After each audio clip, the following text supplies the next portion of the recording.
যে সমস্ত নেতৃবৃন্দ এখানে আছেন ভালো করে শুনুন, যারা ইসলামী আন্দোলনকে যারা বিশ্বাস করেন না, পছন্দ করেন না, আর যে সব অনুসারীরা আছেন ইসলামী আন্দোলন পছন্দ হয় না, তারাও ভালো করে শোনেন, আল্লাহর কালামের কথা কাজে লাগবে। অনুসারীরা আল্লাহর দরবারে ফরিয়াদ করবে, রব্বুল আলামিন এরাই আমাদেরকে গোমরাহ করেছে, তোমার রাস্তা থেকে আমাদেরকে সরাই দিয়েছে।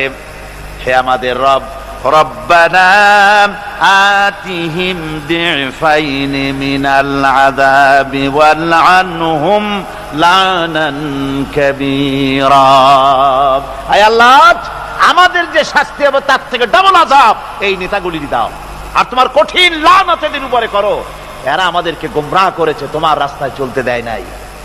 এরা মাঠে ময়দানে বক্তৃতা করেছে, আমরা মিটিং এর আয়োজন করেছি, আসরে রক্ত চলে যায়, মাগরিবে রক্ত চলে যায়, নেতা একবারের জন্য বলে নাই আজান দাও আমরা সবাই নামাজ পড়ি। বলে? জোরে বলেন, বলে?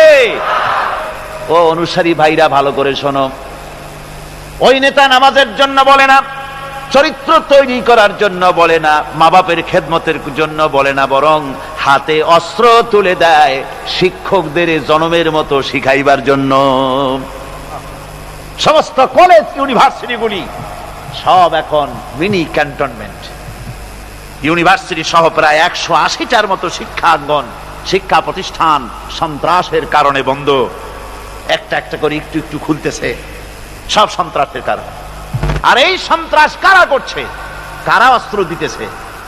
ছেলেরা, তোমরা বুঝতে পারো নাই, তোমাদের হাতে কলম শোভা পায়, তোমাদের হাতে বই শোভা পায়, তোমাদের হাতের কলম তুলে নিয়ে হাতে যারা স্ট্যান্ড গান তুলে দেয়, তারা তোমাদের বন্ধু নয়, নেতা নয়, বরং তারা তোমাদের জীবনের দুশ্মন। এগুলি কি জোরে কন? জীবনের দুশ্মন। ঢাকা বিশ্ববিদ্যালয়, অনেকে গর্ব করে বলেন এটা হলো প্রাচ্যের অক্সফোর্ড। হতে পারে, ছিল একসময়। এখন সেই প্রাচ্যের অক্সফোর্ড এখন হয়েছে ছোট্ট একটি ক্যান্টনমেন্ট।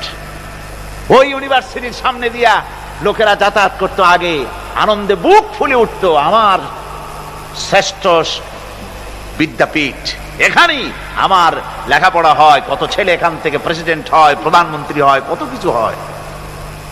আর এখন ওই ইউনিভার্সিটির সামনে দিয়ে যাওয়ার সময় মানুষ যখন যায়, যদি রিকশায় থাকে, রিকশা ড্রাইভারকে বলে বাবা জোরে চালা, বকশিস দেব। আর যদি পায়ে হাঁটে তো দ্রুত গতিতে দৌড় মারে, আর আয়াতুল কুরসি পড়ে বোতাম খুলে জোরে জোরে বুকে ফু মারে, আর বলে যে আল্লাহ এই ছাত্রদের সঙ্গে যেন দেখা না হয়।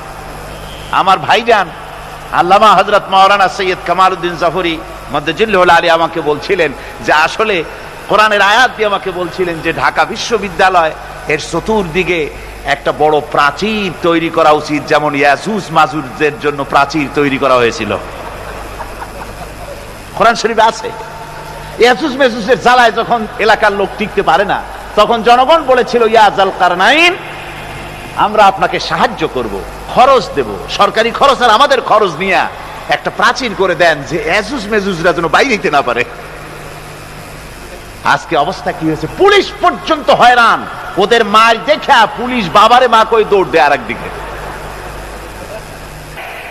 সুতরাং আজকে কিয়ামতের দিন এই উপায় থাকবে না। আল্লাহ পাক এখানে অনেক সেলুট পাওয়া যাবে, এখানে দেখেন না, বাঁচলেও সেলুট, আবার যখন মরার পরে রাষ্ট্রপ্রধান মরছে অথবা তার পাশাপাশি কেউ মরছে, কামানবাহী শকটে করে নিয়ে যায় আর্মিরা লেফট রাইট করতে করতে, কামানবাহী শকট